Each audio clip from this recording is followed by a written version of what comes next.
Hi everyone, welcome to Light Up, where we take your questions and let the Word of God shine its light on them. This is a space where we talk about real life, real struggles, and real faith. So we want to welcome you and thank you for joining us today, and also pray that this episode today will be a blessing to you.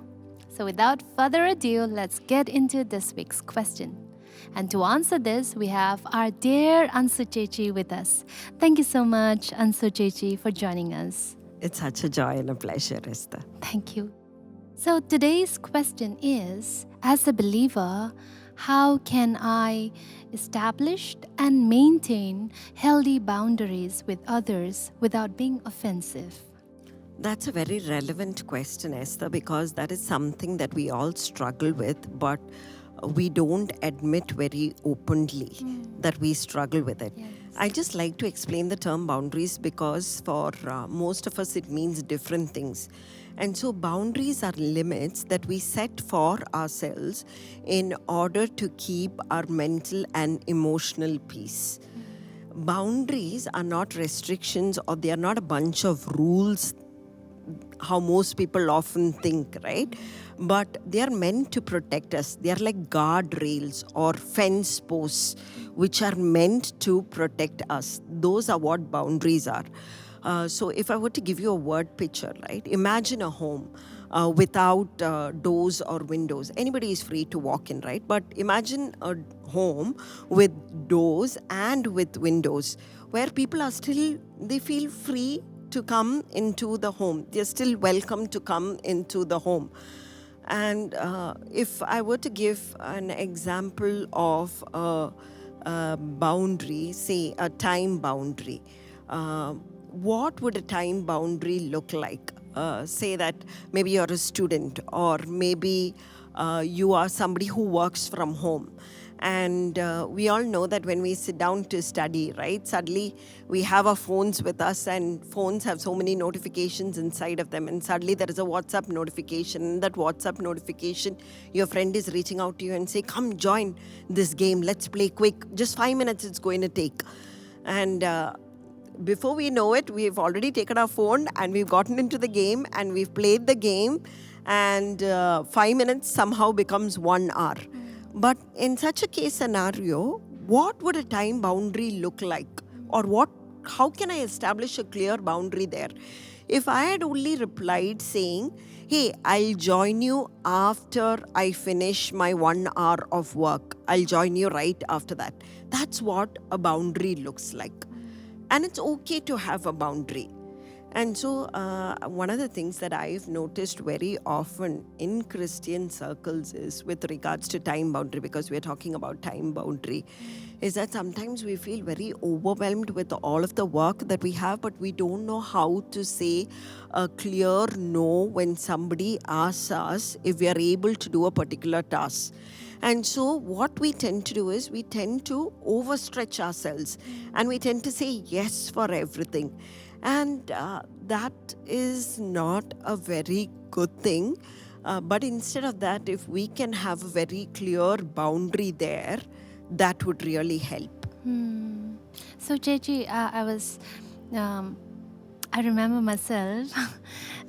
It's just because we don't want to disappoint people and we don't want to be rude, sounding rude. And as a believer, we want to be kind, right? And so we don't want to say no.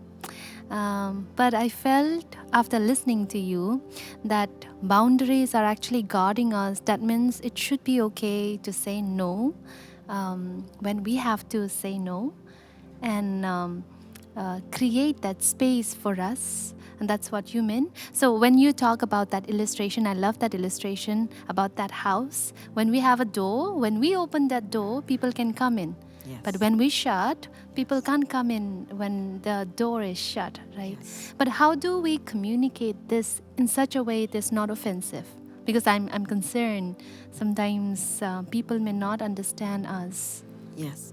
So one of the things that we have to clearly understand over here is, even when we set boundaries, how do we do it without shutting people out? Yes.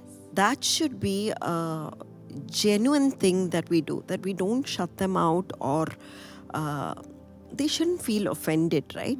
So, for example, if people are asking us for, can I meet you? And at that particular time, maybe you're not able to meet that person because you have a genuine thing already planned. You can very clearly tell them, "No, I'm so sorry, I may not be able to meet you right now, but I will meet you at a later point in time, or at a point that is mutually agreeable to the both of us." So in that ways, we are not offending them, because people genuinely will want to speak to us, or people genuinely want to come visit our homes. And so during that time, maybe at that particular time we may not be able to, but at a later point in time, we should be able to tell them that, hey, this is a time that you can come home, or we can agree on a particular time and you can come home during that time. So it also gives assurance to that person that we are actually not ignoring and we are not rejecting them. Yes, right? absolutely. And ignoring and rejecting, even sometimes, I remember when I was younger, and when somebody would text me and somebody would ask me whether I would be able to do a particular task, there were times when I would totally ignore the text, because for me, in my head, I knew that, hey, I didn't have the time for this. But neither did I have the skill to reply to the person, because I thought I was going to hurt the person. But now when I look back, I just think, hey, I should have just texted and said, I'm so sorry, I don't have the time for it right now. So instead of letting people hang in the loose and not texting them, I think an appropriate thing would be just to text them and say, I'm sorry, I would not be able to do this. Yeah, that brings a lot of clarity. So, JG, I have this doubt as well for all our youngsters, because we are, yes, though we are growing and maturing, there are many areas that we have not explored yet. So, is the boundaries, when we talk about boundaries, we have there's many relationships. In a sense, our relationships with families, with our friend circles, at work. So each boundaries has, will it be the same? How do you deal? How do you differentiate? Is there anything that you would like to advise or encourage and help navigate our youth on setting the right boundaries in terms of this different groups of people? So, for example, if we were to take our workplaces, right, and say that you're a married person, and somebody of the opposite gender invites you out for coffee or tea, it's best advisable to go along with a bigger group than go with one person alone, so that that boundary is established. So there are certain boundaries that we should not cross. So, for example, say that maybe you're in a relationship, and say that you really like this person a lot. The tendency, once you get into a relationship, is that you tend to overshare a lot of information about yourself, about what it is that you have gone through in the past, or about what it is that, deep emotional connection is being built over there when you overshare. And that is not at all required, because say, like in maybe a few months' time, if there is a breakup, right, then it sort of becomes, you've also overshared, and you think to yourself, I shouldn't have shared so much. It causes a lot of emotional dependency on one person, which I think is very unnecessary. So how about families and all? Do we need to set boundaries with our family members? How does that differ? So, if I were to talk about family members and say parents and children, if you were to talk about parents and children, right, there are certain things maybe the child says that they don't appreciate of a parent. Maybe the parent makes a harsh remark. And the word very clearly tells us, right, parents are not to exasperate their children, fathers are not to exasperate their children. So even when the children say that this remark hurted me, or Appa, this remark hurted me, or Amma, this this remark hurt me, then it'll be best for us to avoid that remark in the future, because we know that is something that hurts our child. So even when we are in a husband-wife relationship or a parent-child relationship, things that are hurtful to the other person, or maybe even, things that are spoken as a joke and the other person doesn't appreciate that, and if the other person voices it out as a concern, I think we need to draw boundaries over there and not hurt the other person by, jesting about them or by joking about them.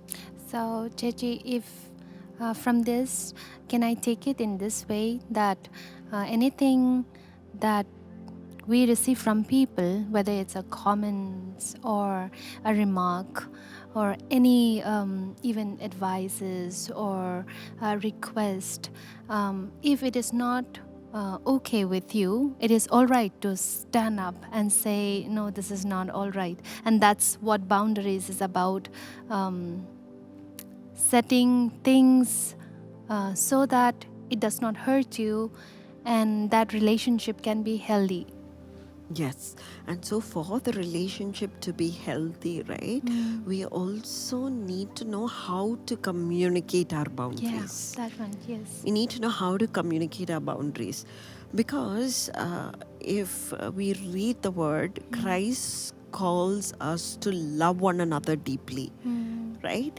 And setting boundaries out of love for another person, that matters a lot. And so even the tone in which we communicate certain things, it matters. So that we are not here to offend another person, right? While we communicate our boundaries. That's not our goal.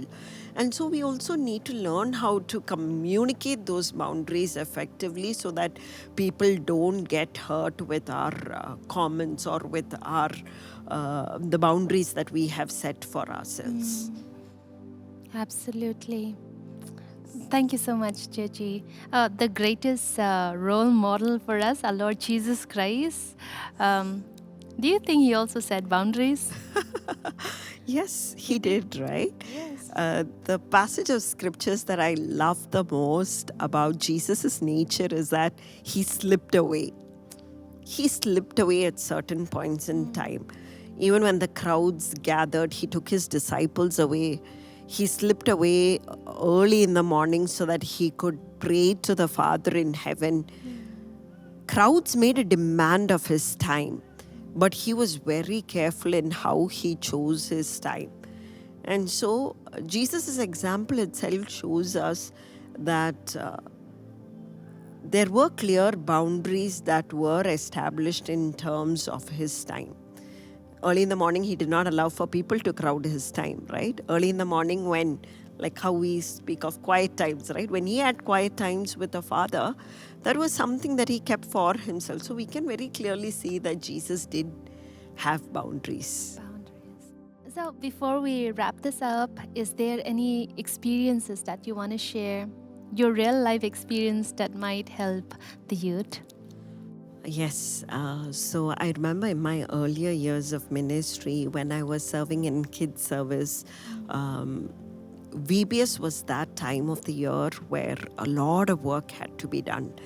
And during those earlier years, right, though I was stretched beyond measure, I didn't know how to effectively communicate to my leaders that I was being stretched. And so after having taught in VBS, I would go and I would, do a lot of administration work with regards to VBS at home. And then I was involved in teaching as well during that particular time for VBS. And so preparing to teach the children as well. And so many things just crowded my plate. But now when I look back, had I communicated that to my leaders and told them that, hey, I really feel I'm a little bit too stretched, I'm pretty sure that the leaders who were in charge would definitely have made some other arrangement, or they would have allocated work to somebody else. But today I know Today I know that if I find that my plate is too crowded, then I definitely can approach somebody and I can tell them. But back then, I was just learning. And so I was involved in too many things, far too many things. So that's one real life instance. Thank you so much, Chichi. That gives a lot of clarity. And yes, we don't have to carry everything on our shoulder, right? That's all right. Yes, we have each other. And to all who are watching us today, remember, we need boundaries, and boundaries is necessary for healthy relationships. But we need to do it in kindness, lovingly, and in clarity, and God will help us. If you have any more questions, do send it to us at bit.ly/NLAG community. Until next time, God bless.